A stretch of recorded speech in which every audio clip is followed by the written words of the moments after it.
Get your free copy of the complete tutorial at www.teachucomp.com/free.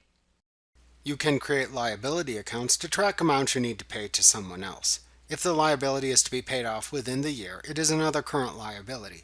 If you have a line of credit, that would be an example of another current liability. You can also create long-term liability accounts for amounts you expect to pay off in a period greater than a year. For example, when you purchase a fixed asset like a vehicle, you typically incur a long-term liability like an auto loan. When you make payments on liabilities, note that the total amount due will often be attributed partially to the liability account, reducing the amount owed, and partially to interest expense. If you make the loan payments within the Write Checks window by hand, be sure to record the correct amounts on the Expenses tab using the associated amortization table for the loan. That way you will know how much of each payment made will reduce the amount owed and how much is interest expense.